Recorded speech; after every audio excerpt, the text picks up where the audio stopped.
Everyone, welcome to Laws Forum. I am Rohini और आज हम डिस्कस करेंगे डेलीगेटेड लेजिस्लेचर का case third, Darshan Lal Mehra versus Union of India. ये जो केस है ये होने वाला है, इसका जो क्रक्स बताऊंगी, delegation of a taxing power on a local bodies, enactment and discrimination. मतलब यहाँ पे जो टैक्सिंग पावर है, जो टैक्सेशन का पावर है, क्या वो लोकल बॉडीज को डेलीगेट करना सही है या नहीं है, अगर है तो up to what certain level तक। ओके, इस केस के फैक्ट देखते थे। यहाँ पे जो पेटिशनर होते हैं, पेटिशनर जो है वो सिनेमा ओनर होते हैं, ठीक है। ये एक रिट फाइल करते हैं और चैलेंज करते हैं जो कि इन्होंने इम्पोजिशन लगाया था थिएटर, जो सिनेमा थिएटर था उस पर जो टैक्सेस लगाए थे लोकल बॉडी ने, तो उसको चैलेंज करते हैं। अब इस केस में जो है इशू क्या है, इस केस का इशू ये है कि क्या यहाँ जो सेक्शन 172 क्लॉज 2 एक्ट जो है वो अनकॉन्स्टिट्यूशनल है, बिकॉज यहाँ पे जो लेजिस्लेचर है that has abdicated its function by. तो यहाँ पे जो चैलेंज किया जा रहा है वो क्या कह रहे हैं कि जो सेक्शन 172 क्लॉज 2 जो एक्ट है तो ये अनकॉन्स्टिट्यूशनल है। क्यों? क्योंकि यहाँ पे लेजिस्लेशन ने अपने आप को एब्डिकेट किया है और फंक्शन जो है, जो एसेंशियल डेलीगेटेड फंक्शन है, जो एसेंशियल फंक्शन है उसे डेलीगेट किया है अपॉन द नगर पालिका टू लेवी ऑल और एनी काइंड ऑफ टैक्सेस। तो यहाँ पे जो वर्ड्स है ना, ऑल और एनी काइंड, तो ये बहुत ज़्यादा इंपॉर्टेंट है। अब सेकेंड इशू यहाँ पे ये था कि आज उन्होंने जो क्लासिफिकेशन किया था सिनेमा का, दो ग्राउंड पे क्लासीफाई किया था सिनेमा को।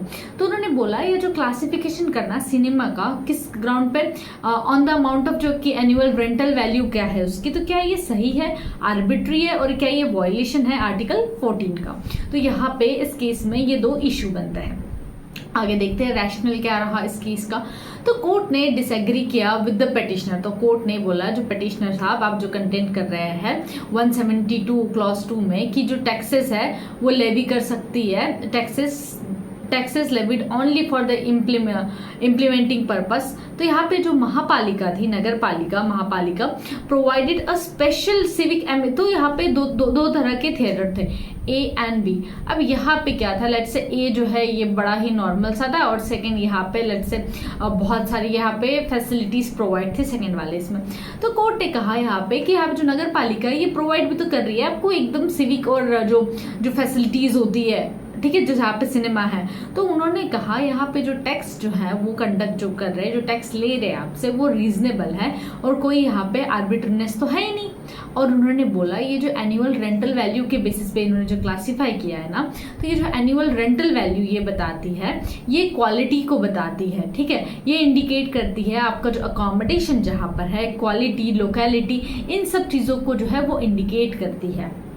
और कोर्ट ने इसी चीज़ पे और एम्फसाइज करते हुए कहा कि जो थिएटर का जो टैक्स है जो लेवी किया गया है as a tax on the amusement और इंटरटेनमेंट, तो ये जो थिएटर टैक्स है ये कोई ऐसे ही नहीं है कि भाई आप कोई पब्लिक फंक्शन कर रहे हो, तो ये एक इंटरटेनमेंट टैक्स की तरह है। और हायर रेंटल वैल्यू होने का मतलब क्या है, हायर रेंटल वैल्यू कहीं ना कहीं ये शो करता है कि वहाँ पे एक बेटर अकोमोडेशन है, बेटर सिचुएशन है, अच्छी जगह सिचुएटेड है, फैसिलिटीज सारी प्रोवाइड कर रही है।